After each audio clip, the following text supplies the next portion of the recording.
Matters.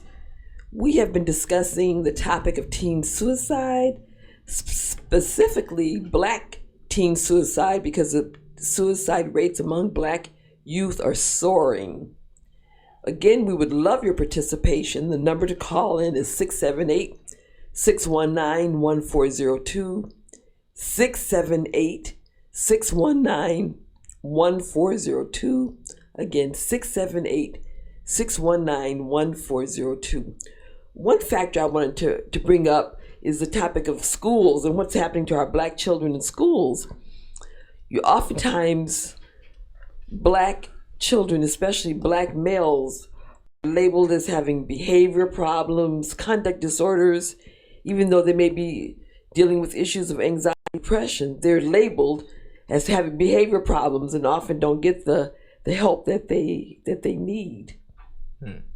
First, they could revolve around their household and stuff. Like, as far as like the way how they get, like, how can I put it? It's like the way how they being taught. Yeah, basically. Then they have problems with neighborhood kids from different neighborhoods. That's like the common area in the school. So it's like going back to what my brother said, basically like the household things that are taught, the areas that you are, the surrounding areas that you live in, that can have a factor in it as well. Yeah, because there's so many factors that contribute to suicide. It doesn't have to be any one condition, but there can be issues related to mental health, relating to economic factors like poverty, like in this case of Bryce. You know, it's funny, I'm going to say this. And I'm listening to what everybody say. And it doesn't, and the validity of it is on point. But do you know, according to the CDC, 80% of suicides in rural areas, you would think in a city, in a hood, you know, the metropolitan city, fast paced, you have a lot of, how should I say, temptations and a lot of negativity. But most suicides in these small little towns. Are you talking about the teen suicides? Overall, in general. Okay. What about, we're like trying to focus like on teen suicide, so yeah. According to the CDC, 80% in rural areas. And you got to sit aside, when you start talking about teens and young adults, you talk about small towns where everybody know each other. You talk about small towns where your social group can exclude you and you can be isolated. Keep in mind, a lot of our active shooters, one of the original ones in Columbine in Colorado, this was a small community. And we asked ourselves, why are we having so many active shooter situations in schools by students? They feel outcasts, cyberbullied, physically bullied. You know, so Doc, going back to your question, these cats not even out of high school yet, and they're already feeling like their life is over. From your point of view as a professional, how can you, or what would you say is the reason why suicidal is one, but the homicidal tendencies are increasing, where they want to come back to the schools and kill as many of their schoolmates as possible? But in those cases, they are suicidal and homicidal, because they do the homicides and then they end up, you know, getting killed. You often have that suicide by cop. We absolutely know that's going to happen. Suicide not by in all cop. cases, but what I'm asking you is why? Why? Yeah, why do their frustration get so and their hatred? They feel outcast. They are hurt and they have every intent to hurt others. But why? Because we know bullying is associated with suicide. Why and is often it bullied. Always against those who might have been innocent, man, never done anything to them? You know, I think sometimes they be wanting people to feel their pain. Okay, that's understandable. I think because if you sit down and talk to somebody who's going through it, and you ask them to describe what's going on in their head, you won't be able to understand it, because, like you said in the beginning, it's deemed outrageous. It's deemed like abnormal. Or when they describe it to you, you look at them with a crazy, you might not say it, but your facial expression would say it. And therefore, they're going to automatically think, you don't understand me. You just like everybody else. So they put you in that category and you didn't even try to get in that. Because I remember growing up around the way, we fought. I grew up between Brooklyn, New York and Hartford, Connecticut. We fought every day. I mean, every day. Connecticut. We were fighting somebody. If it wasn't us, it's in the neighborhood, next block over. I mean, I grew up in the neighborhood. If you couldn't fight, you need to move. But you didn't fight. What about did the girls fight? Did the girls fight too? Of killing? Did the girls fight too? Hell yeah! I grew up with some thug chicks. Yeah. But the cool thing about it, like Saturday, we used to get together down in the projects and play football. You knew you came ready. Football was just the thing that brought everybody together. But the fight was going to be what defined, that's who won the game. First of all, we played football on these concrete lots, so it didn't look like it was all grass, you know what I mean? And we had, and the point I'm trying to make is the pressures and issues to fit in, you were that age, your family life was still the same. But even when we got into fights, man, you fought and you walked away. Cause we'll be back same time Saturday, next week getting together again. You know what I'm saying? Nobody going to get a gun. Nobody feeling outcast or stuff. And it's funny because looking back at it now, I believe we were a little tougher mentally. Because none of us had anything to begin with. Nobody had more than the next person. You can't, I sit here and talk about your family because my family was broke too. You know what I mean? We were all in this together, but we grew up in an environment where punishment was if you had to stay in the house. Right. Because we was always running the street doing something. Now punishment to y'all is y'all got to go out the house because you can't plug it up and play your games and you know. I think we the last generation that love to go outside. You know what I'm saying? I love outside. And so now when you start talking about teen suicide, access to information at that age, I mean, I couldn't even imagine Googling nothing when I was middle school, high school. Hell, that didn't exist. Our information was literally limited to what we were taught. Parents, school, neighborhoods, whatever. We had a social system where we respected the older people. Doesn't matter whether you know them or not, who's grandma, because everybody grandma was your grandma too. Exactly. That's the idea of community, because it's the same way. I mean, there would be this one lady, I'm going to her name, she would watch out, and if she was doing something, she would tell your parents. But everybody was more cohesive, and there was more of a community and people looking out for each other. And they can put them hands on you too. Than we have now. Don't we don't have think that for a sense of second, community. back in the day, they put them hands on you was a 911 call. They're going to beat the brakes off you, take you home to your parents, you're going to get the brakes beaten off you again. But at the same time, you would never be out there, if you're out there all playing, they didn't feed one another if everybody got fed. So I wonder, like, for you millennials, is that something that you experience, a sense of communities, neighborhoods that were community where people looked out for each other? It really depends where you at. Yeah. Right. But in your experience, when we was younger, like I said, his mom accepted us like we own, her kids too. Vice versa. Our parents accepted him too. They accept all of our family. But nowadays, no, it's not like that no more. And see, that's the sad It's not part. like that no more at all. It's so, like you just said, you know, me and Steve, Sean, and us going, you know, there used to be a thing back in the day. Everybody wants to play cousin. You know what I mean? Yeah. Oh yeah. Because when you went to one's house, everybody was there or whatever. So you always had an extended family that was that support group. yeah. You know, go ahead and jump on me if you want, because I'm going to come back with 15 more that look just like me. You know what I mean? Right. And you never was by yourself. You never felt alone. You never felt like nobody understood. If anything, you felt like, man, damn, I'm going to get it, because there's nothing you're going to do on this block that ain't going to get back around to your folks. That's right. Teens today, they're in a crisis because sometimes having too much information, knowing too much, hurts you. Yeah. You know, most teens contemplate suicide. They Googling how I'm going to do it. So What's we're the talking best about way to again, do the it? influence of the media. Media that plays a very big role. Media, whether it's computer, TV, And the sad movies. part about it, I don't want to give the impression, Doc, that the media motivates it, because the internet, the web is nothing but information. It's about how you use that information. Right. And you make the decision to go and do whatever you're going to do. Right. But at the same time, even friendships ain't what they used to be no more. Because you don't have friends for life like you used to. Right. Most people, it's for a purpose, for a reason, or a hustle. Yeah. That's true. And that could end at any day. And sometimes you might not even know when it ends. Right. So when you start talking about these teens, and they're in a position where so many of them growing up so fast. Oh, yeah. And they don't even have the basics. They don't enjoyment of life to being teens and so on. We expect them to act and think like adults.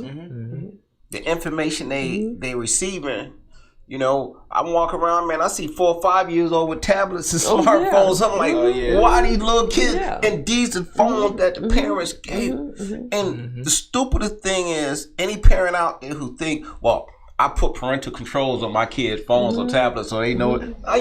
You have no idea how smart these kids are. And I think that's promoting like more disconnection, like less social interaction, and I think that plays. Well, you can see that in the restaurant with adults. You go in there, and one of the things me and Nikki do when we go out, cell phones stay in the pocket or in a purse or whatever, because the minute you get to the table and we sit here and talk, we don't talk as now. Contact our phone. Right. And some teams don't even have people skills, so you expect for them lack of people skills. Right. So you expect for them to communicate what they're going through, and they can't even communicate what they're going through because they don't know how to. Right. They can see your email. It makes sense. Makes no sense. People can't even, the art of communication is dead. Gentlemen, when I was your age, when a brother want to holler at a sister, it used to be like, you got game, you know what I'm saying? You could talk, your rap was a rapping was something that TMZ say y'all got locked up again. A rap was you was able to, you see a girl, you got that confidence, just everything flowing, you just rehearse. Like, in them words, you had to rehearse it a little bit. You know what I mean? So you're saying the young brothers don't do that anymore? Man, they don't know how. You go into the direct message. Oh, you send a direct message? Wow. It's like my son. They don't interact. Really? Tyler stays on FaceTiming.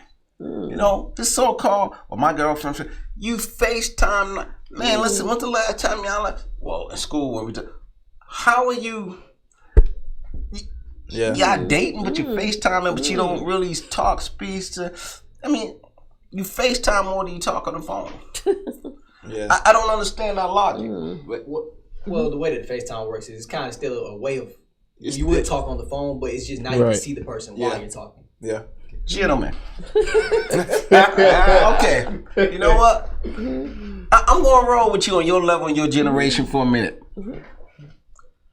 Why would you want to FaceTime with a young lady at this age when you can easily, hey, let's go out to a movie.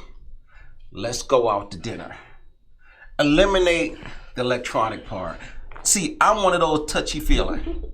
Like, when I'm with mine, one of her biggest things is you're so embarrassed now. Because you know what? I like the hug. I like the PDAs. I like the little touching and all this stuff. Because at the end of the day, that is that part of socialization that tells somebody non-verbally how you care about them. That's extremely important. She calls me embarrassed and stop it, behave. Why are you so immature? But the minute I stop doing it, what's the matter with you? Right. I mean, you ain't even try to squeeze or please. Why are you acting like so funny? Right. But when I'm doing what I do, behave, act your age. Oh, yeah, okay, you got you. Funny thing about women, and I don't want no trouble from the two that's in the studio. Don't make the mistake of thinking that they all know what they want when they say what they want. If she tell you, I'm telling you, I don't like flowers, that doesn't mean anything. Don't be dumb enough to think don't bring flowers. Right. Certain things about being a man has nothing to do with electronically, facing, keeping in contact, Instagram, all of this crap. If you want to know what your woman is thinking, or she's going in crisis, or she's having an issue in her life, talk to her in person. Exactly. That's a really the best way. Because a lot of folks, you can get a whole lot of misunderstandings in the way that you texting somebody. Absolutely. Right, because you can't pick up the nuances of normal communication when you're texting. Right. Sometimes you might you're typing all caps, you're yelling. But you're not yelling. Sometimes you just got your caps on. So, sometimes, and that right there makes your mind race.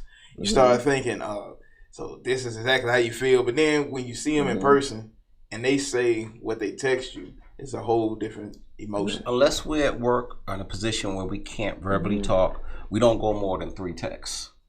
3 on her and 3 on mine. Simply because if we can't talk personally, then whatever that text should be, hey, what time are you getting in? Probably about 6 or 7 o'clock. Okay, cool. What do you want for dinner? Whatever is cool with you. That's it. We're not going to enjoy, hey, how's your day going? I think about doing it. That's the kind of intimate conversation you do when you really care about what the other person think or feel. Who want a 3-paragraph text? I mean, come on, man. I don't like blisters on my thumb. That's when I don't play video games. Yeah. It's very impersonal. Very impersonal. Again, when we start talking about teen suicide, we're talking young people having started their life who feel like their life is not worth living. A lot of it got to do with nobody cares. Right. But I Instagrammed you last night. I DM you every day. What's up? How is that replacing just spending time together and just listening to how she may feel? Right. A lot of people want to see it. You got to show it. Yeah, that's what human nature, human interaction is, and the importance of touch. Touch is very important. Right. It's very important in a personal and interpersonal relations. It's a dying art. People just don't know how to relate to one another. How can you text like a pro at a distance? Y'all can't sit in the same room and hold a conversation. Right. Right about that. Crazy. So how you gonna know when somebody's in crisis if you don't have that personal? I'm kind of changing the subject. I wanted to because there are a lot of myths about suicide, and I just wanted to clear up some of these myths before we end tonight. One of the most common myths that people have about suicide, if you ask someone about thoughts of suicide, you will plant that idea in their mind. That is far from the truth. It's important to ask people. I ask when the patients I work with, no matter what setting, every time I see any patient, every time I always ask them about suicidal thoughts. And that's not it's just to find out where they're thinking, because they may not come out and volunteer that information. So I have to ask. For every person I see, I always ask if they've had thoughts about wishing they were dead, thoughts of wanting to harm themselves. So it's something that's important to ask. So by asking someone, you're not going to put the thought in their mind. It's important. If you have any suspicions or doubt, please ask. Another myth: Black people don't kill themselves. We're used to hard times. As it's obviously not true, because the Black teen suicide rate is soaring. So Black people, we do kill ourselves. If someone talks about suicide, they won't actually go through with it. That's not true. That's often people like reaching out, for help when they talk about suicide. So if anyone makes any kind of statements, please take them seriously. To the audience out there, if someone mentions wanting to die or take their lives, take them very seriously.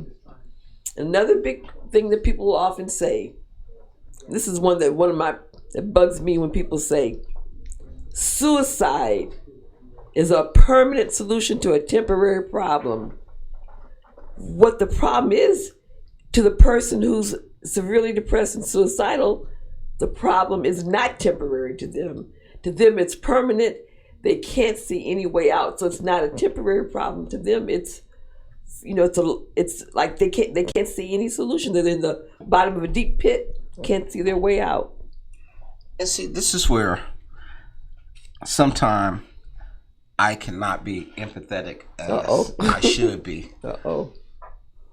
Because I believe in options. We all in life got options. Only permanent situation in life is death. Right. But Paul, Guaranteed. I understood you. But for the person, you may not have been there, but the people I talk to, this is what I've been doing for almost 30 years, and the people who are severely depressed, they can't see the options. That's part of the problem. They're so depressed, they don't see any way out. So they're trying to end the pain. They don't see options. I mean, you being irrational or whatever, but the person who's severely depressed, they don't see a way out. They don't see options. And that's what bringing what I'm going to ask you directly. When you have a client that is so digressed into the negativity of their depressed, life, they are in a clinical depression. At what point do you now say, this is an obvious suicide risk? Well, I will ask them, like, do you have thoughts of wishing you were dead? Have you made plans? So, I mean, they'll tell you, yeah, I've stored up like 3 bottles of whatever pills, and I'm going to take my pills, or I've got a firearm, I'm going to, shoot myself. And when it's imminent, then you end up hospitalizing them. And I've had to do that many times. Well, good, because we've done it a lot, many times. Many times. Okay, and what she meant was when there's a situation where an individual has now become a threat to themselves or others, have tendency to suicide or homicide, anything like that, we do what's known as a 1013. And 1013, when doc will call force responders, which once you make that determination, involuntary hospital admission. Officers such as myself or any officer who's available will respond. And it used to be in the zone I work, in Zone 5, we would take them to Grady. 13-4 Grady Hospital is the mental health ward. So keep this in mind. There is emergency commit with a friend, family member, co-workers, people you don't even have to know. But if there's a situation, we do have a formal means of transporting them, getting them diagnosed. And I think Grady, Doc, if I'm not mistaken, 48-hour evaluation of the individual, exactly, right?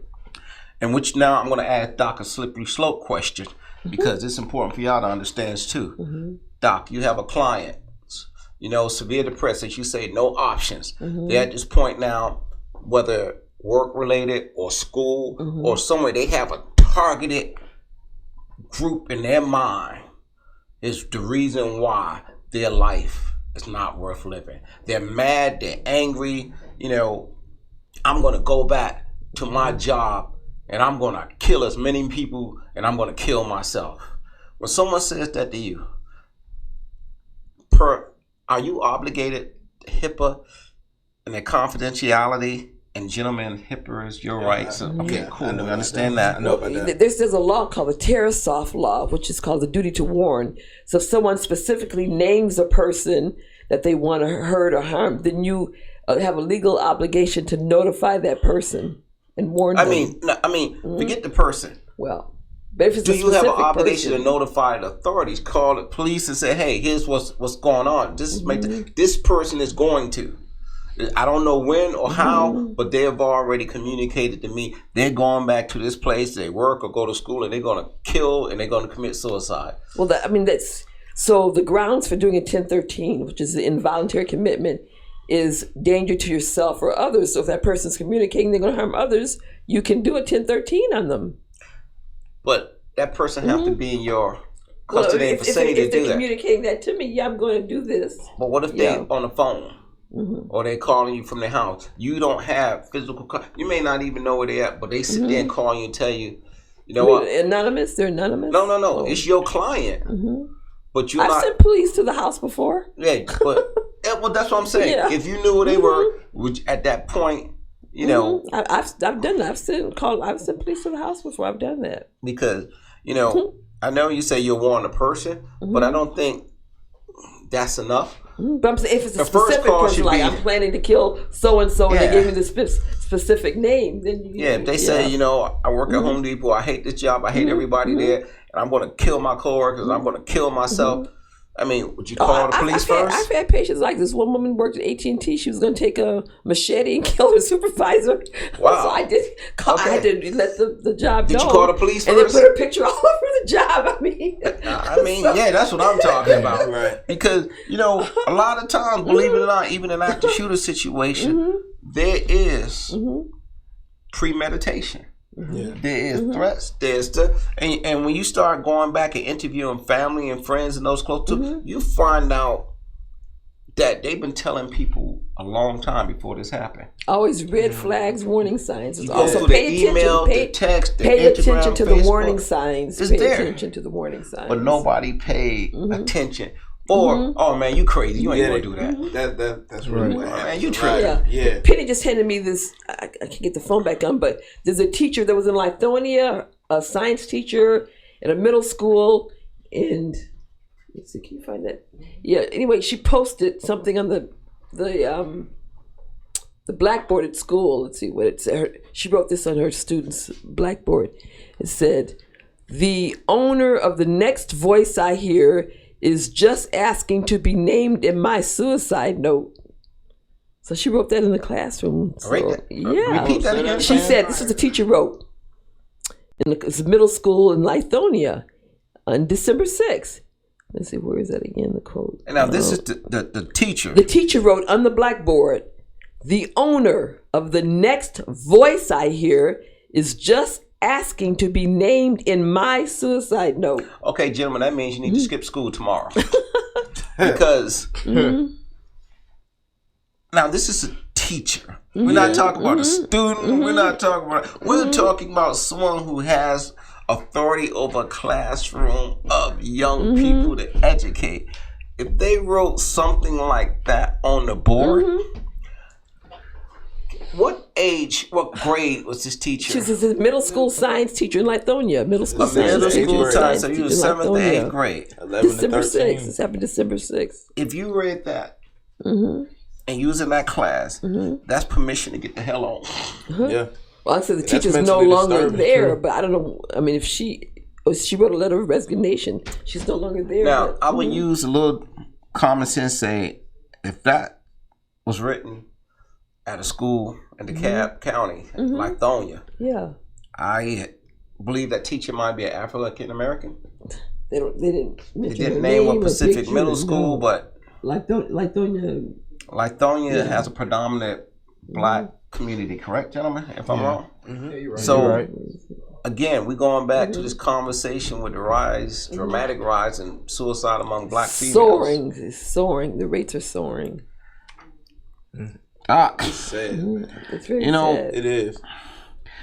They keep talking about 99 problems, but it look like things might be changing because at what point, as a black female, you look at your sisters and say, "What's going on?" Now, this is a question that brothers can't answer, but from a woman's perspective, what would you say to?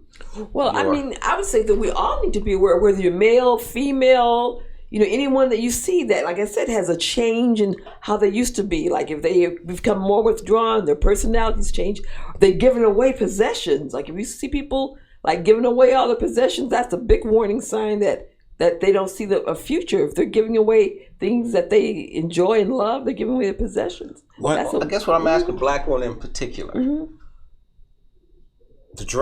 black women is the fastest growing demographic for suicide. 182% increase. Your practice predominantly female. Female, yes. What's the common denominator while all of these women in your profession, from your professional point of view, is even if it's not. Well, see, the women I say older, they're talking about teens. I work with 18 and over, so I don't really work with teens. I work with older women, and they're talking about teens. Well, you know what? So the people I work with are over 18 and This above. is where I love the fact how long we've been together professionally. Because you spent a few years at Job Corps. Oh, yes, I sure did. Now, You're absolutely right. we in the teens. We in the right demographic. You're absolutely right. I did work with teens. Tell me, what was it like? Okay, I can tell you what it was like with the women at the Job Corps. The majority of the women had suffered some kind of sexual abuse. Most of them growing up had suffered some kind of sexual abuse. Hold that thought for a second. This is another keynote, gentlemen. Sexual like abuse. Growing up as a child, sexual abuse as a child. Now, this is where it's important for you to understand when you start dating. I'm glad you brought that up because I'd forgotten about the Job Corps experience. And if you say sexual abuse, we're not talking rape by somebody jumping out the bushes and No, grabbing. like a relative, an uncle, a cousin, a brother, whoever. Yeah. Gentlemen, understand this. Majority of sexual assaults, especially you in that age demographic, is someone within that family circle, whose relations with the family, close set friend. We always thinking of rape or sexual assault, somebody jumping out the bushes, you walking down the dark street. Well, you should have known to be not in that neighborhood at this time. But what happens is the house that you grew up in? What happens when it's a cousin, uncle, brother, dad, aunt, niece, babysitter? Now, there's no the gender of a sexual predator. Unfortunately, don't fit the word you used earlier again. Stereotypes. Everyone is a victim, as well as everyone has the ability to be a predator. Do you know what it's like to date somebody who was a victim of sexual assault? Not that. And the intimate relationship you have with them is very contentious. In other words, it's the conflict was so ingrained that the relationship never had a chance, no matter how long y'all been together, because this person has never gotten counseling or treatment or came to terms.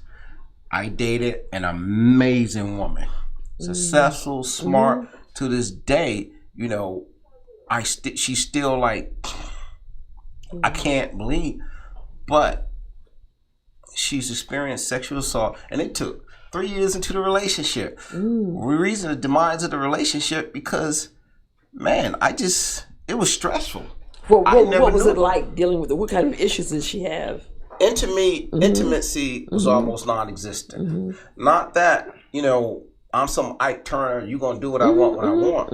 What I'm telling, it was more or less like even the closeness. I'm a very touchy-feeling PDA. You know, I enjoy a woman with a lively, extrovert personality. Just my nature. I don't do well with passive, quiet, introvert people. This one was extremely introvert. You know, we look at a woman and see how fine she is. We looking at the body shape that we like. We looking at all these things physically that, man, yeah, y'all look great together and make you feel 10 feet tall. But behind closed doors, that interpersonal relations, it's hard to enjoy moments with them dating because they're constant. If you hug them a certain way, they feel like they're being attacked. Right. You know what I mean? You know how many times like, I don't like when you hold me like, feel like you're restraining me. Restraining you? Are you kidding? Okay. I had no idea what she was feeling. I had no idea this smart, intelligent, successful woman that's probably making 3 times what I make had been suicidal. So the same woman you're dating, she's been suicidal. Oh, yeah. Okay. And even worse, she became extremely religious, which means at that point in time, you know, she was in church 3, 4, 5 days a week. I'm doing good if I get to church once a month. Did she ever get help when you said she was suicidal? And that's the thing about it. Did she ever get help? It took, you know, at the time we were dating, I was in a unit called crime suppression. All I dealt with drug, guns, and gangs. And funny enough, I just went through CIT training, and I went to the VA in Claremont and did part of my, you know, post-up training. So soldiers coming back, post-traumatic stress disorder and all that good stuff. Well, in the process of doing that, I learned a lot about people who went through traumas and were suffering mentally. And it was because of that training and starting to work this new skill that I started seeing signs of her. And I would, it would really start like joking.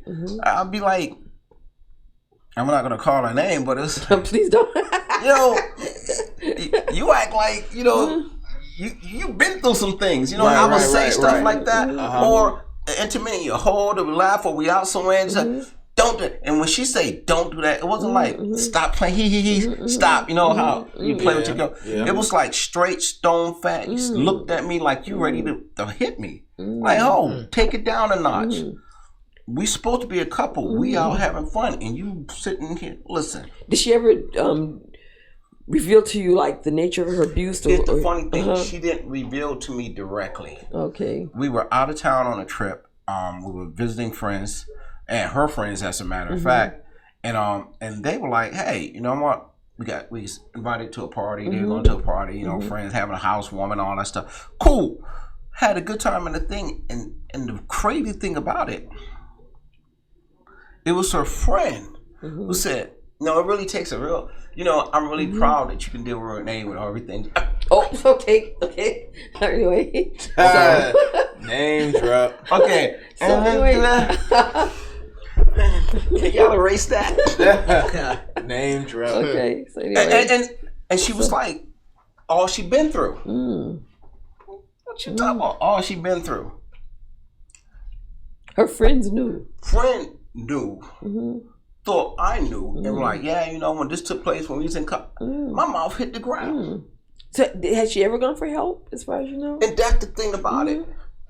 It took me a little while to figure out how do I bring this up with her. Now I understand that things happen. I understand why you in church all day, every day. I understand why you so. But the more I started to understand, the more I started to know. Okay, I'll be honest. I was already planning an exit strategy. Like, relationship done. I mean, gentlemen, it was really time to bounce for me because at that point I was mentally drained too. I don't drink, I don't do drugs, I don't do all that stuff to deal with the self-medicate. But you know, I do have my pursuits, if I say it that way, and I don't fix women. I just go to the next. That's what my mentality used to be back in the day. Well, that's not your job to fix her. Yeah, well, ain't no Dr. Phil, the black that's not version, your job to version. fix her. Yeah.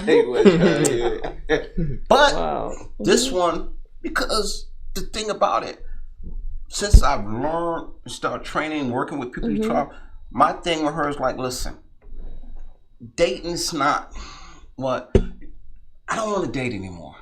In other words, and you know, she really took it really difficult. But at the end of the day, but I'm your friend. You went through some stuff. You know. Did you ever suggest to her going to get professional help? I really pushed that. You did. I okay. really, and it's funny. The more I pushed it, the harder she resisted. Okay, she's because in denial. she felt, you know, I let the Lord take the Lord See, would guide me in my life. I don't have to do it. Right. And the knew at times that she was suicidal.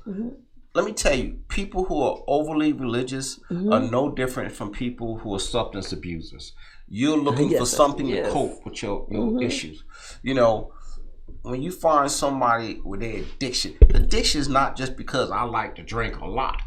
Addiction is usually because you're trying to medicate some pain or something. Right, and addiction does play, drug abuse plays a role in suicide too. Oftentimes, like, you after drinking or whatever, that'll release your inhibitions and you can get up the nerve to kill yourself and you might not have and make you run away from the true situation. Exactly. Which is why I'm big on accountability. I'm big on that. Like, accountability is good for somebody who can finally look at themselves and say, I gotta do something. But like Doc said, when you have that severe depression and they don't see any option, there's no accountability. They're only looking at it one way and one way only. My life doesn't have a purpose. They don't see any value in themselves. And the sad part about that, you have some of the most brilliant people. This kid, Bryce, stopped in front of a train. Right, he graduated a semester early from high school, and he was in an international baccalaureate degree. Think of how many black males have accomplished. He has already broken every. When you see somebody, and mind you, most suicide that I follow or had to, some for professional or personal reasons, follow up on, these weren't people who were at the lowest end of the IQ scale. These weren't people who you look at and be like, oh, they were dumb anyway. These were very intelligent, highly creative individuals who had so much going for them. And if you want to step out the teen demographic for a moment, and when you want to start looking at those who you think got it like that, well, are you familiar with, or maybe not, Kate Spade? She was a female designer. Handbags. She made handbags. I don't expect y'all women do. Yeah, handbags. Yeah. You know, her suicide rocked the world. You know, we start asking ourselves, how could someone so successful commit suicide? Well, let's look at Whitney Houston. You know, one hand they said it was drug overdose, the other hand said it was suicide. Well, she's gone, so she can't tell us which one was which. But at the end of the day, Whitney, for me, was, man, her first album is still my most favorite album in the world.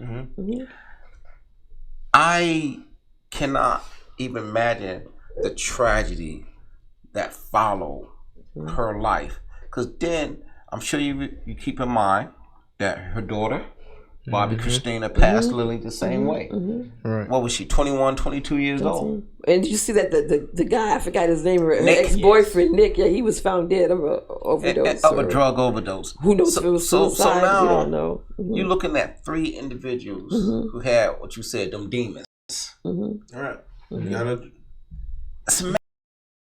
They got to get addressed. See, you can only, but see, the thing is, you can only mask something so much before you explode. Exactly. You get what I'm saying? That's why I always, that's why I'm big on accountability, because accountability makes you look at the source of the problem so you won't get to that. And if you get to that place, now you've built up the vices that you had, it's not working no more. So once you get to that point, so now once you get to that point of where I'm about to explode, I can't take this no more. I can't do, even in a relationship. Let's say a lady, a woman, she can mask so many things, so many emotions, but when she finally explodes, now she looked at as crazy, or vice versa. So what do you do when she does explode? When she does explode, I mean, that's the only, really, you have to hear her out, because her the reasons why. Now, but it'll come out as far as that. You ever been dating someone and at the moment she said, "I'm tired of telling you the same thing over." You said you gotta. When she's trying to tell you in a calm, "Baby, can we talk?" See, here's how most men are. We don't hear it when they still giving us what we want and we cool with it. We only really hear it when they explode and reach that point where they can't take it no more. Right. And that's kind of unfair. I know I'm guilty of it. I got y'all about 25 at the most, a little more than you. But and you're going to keep hearing it because we don't hear well. And the crazy thing about it is, now when you understand the traumas they go through, but yet, even as men, even myself, I still don't understand sometimes how to de-escalate it or prevent it. Because now I do, when she say, "Oh, I do the patronizing listening." When she going off about, "Yes, sir, babe, I understand. I got you. Okay, I'm on it. I hear you." She said, "I can literally look at you and see the words coming in one ear and going out the next." And she's absolutely right. Because the minute this conversation over, I'm like, whatever. I'm not in a position to do that anymore. But gentlemen, I'm telling you, we do it so well. Could you imagine what it's like to come home and your girlfriend, wife, booze, shorty, whatever you want to call her, committed suicide in the house that y'all live in? Could you imagine being the one to find that body?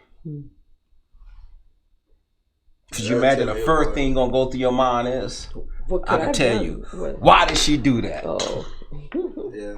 This don't make no, I can't, you ask yourself, anger. Why did she You're do saying that? Anger sounds like anger. And believe it or not, you're gonna be mad at her because what she did. And then it's gonna, you know what it's gonna do? It's gonna take you right back to the problem. Because you're gonna, because what's gonna happen is inside of your mind, you're gonna replay every single thing that happened, and then let me tell you from a law enforcement point of view. If you come home, and Doc, please back me up on this, because we're gonna be the ones y'all gonna call to have to do the law, all that good stuff. But Doc gonna be the one you're gonna have to go see months after it when you can't sleep at night. And Doc gonna tell you the reason she did it at home and did what she did, whether it was a violent mess, putting a gun in her mouth and blowing her brains out, or you come in and you see her slumped over the bed like she sleep because she took a whole bottle of pills, sleeping pills. The bottom line came down to, this was very personal. She knew you were going to be the one to come home and find her. What she did it's going to scar you for life. She made sure that the pain that she felt up to her last minute, you're going to feel for the rest of your life. It reminds me of that situation of the woman in Cobb County that killed herself and her 2 children. Do you remember that a few months ago? That was a successful family as well. Right. Successful on the outside. Who knows what kinds of issues and things they were dealing with? Because when you put in a certain front to the public, I mean, she was all involved in Jack and Jill and those kinds of things, but who knows what kind of things that they were dealing with as a family. For her to kill herself and 2 children. Personal murder, suicide. Yes. Yeah. And the only one who's going to suffer the most is the husband, the ex-husband of that woman, the father of her children. It was very personal. It was done in such a way where it's methodical, it was planned out, it was done to be, how should I say, a punishment almost. You're never going to get past this. Can you imagine that, killing herself and her 2 children? Wow. It's easy for you to go move on with your life. I'm not saying the tragedy going to be left, but it's easy for you to rationalize it if your loved one died in an accident. Everybody down 285 or 75, 85 every day in Atlanta, so it's just another statistic. It'd be easy for you. They were caught up in a drive-by. They had nothing to do with, got shot and killed, because it makes sense. This happened. You can see why they was at the wrong place at the wrong time. It would never be easy for you to come to terms and rationalize why did this person commit suicide. First of all, I don't think any of us going to be strong enough to stay in that house. Nah. That area, that bed, that chair, that set, your first thing after everything formally is done and you're not home by yourself, you gutting this joint. If you're not already planning on just evacuating, period. Right. When certain things are done that personal, going back to what your word again, they fed up. Yeah. They fed up. And this comes back to relationships. Do you know domestic violence? Again, I'm going to see, do you know domestic violence, gentlemen, for most cases start in middle school? You got kids young and talk about boyfriend, girlfriend, and they already in domestic situations. Yeah. I've actually seen, well, I ain't gonna even say their name, but I remember I was walking down the hall, and I was in high school during this time. Homie was beating this girl in the stairway. Junior high? High school. High school, okay. And let me tell you, and that ain't the first time you put the hands on her. It wasn't. And that's not the first time you put the hands on a girl. So if this is in high school, you've already learned this behavior, long wherever you grew up in the household, because by middle school you accepted that as normal. Again, we look at some of the factors of teen suicide. Relationships already at young ages that are toxic. Isn't it funny how everything we talk about tonight always come back to relationships and interpersonal relations? Yeah. A lot of these we're people don't social feel beings. love. We're social beings. That's In order our to nature. in order to get the help you need, you got to develop a relationship. Yeah, we're social beings by nature. We're social beings. You know, when I hear somebody say, I responded to a lot of situations where a person was suicidal because a relationship is broke up. Now, when a dude do it, he on the bridge over 85 in the morning with rush hour traffic. Channel 5 out with the Zoos is up there. They got a camera on him for 3 hours. He threatened he gonna jump. Bro, if you was serious, you would have jumped already. When a female is going, or there's a call, we used to get what they call welfare checks. This person at this address, this house, or this shit, please, they were on the phone and break up, they took some kind of pill, something. Can y'all get there quickly? Sometimes we do, sometimes we don't. Unfortunately, down it goes from a welfare check to a call to the medical examiner. And when you do the follow-up investigation to understand what led to this, a large percentage of the time, because of a relationship that went sour. And you want to know what's crazier? You'll discover again, a large percent of the time, it was a toxic relationship from the get-go. Okay, so we're getting the sign that we have to end this up. So again, there's the soaring rate of teen suicide. So it's important to realize that it's okay to get help. There's no shame in getting help. And for family and friends, always be on the lookout for warning signs, changes in behavior, people becoming more isolated, withdrawn. Among teenagers, that could be a change in, like a drop in grades. Someone who was formerly doing well in school and they start, failing their courses, stop doing activities that they used to enjoy. So just keep your eyes open for warning signs. And to the audience out there, there are always warning signs and red flags to look for. So thank you so much to all of our guests for joining us. This has been a really interesting conversation, and thank you so much. And to all our listening audience, we look forward to you tuning in again. This is WCEG Talk Radio Worldwide Empowerment Group.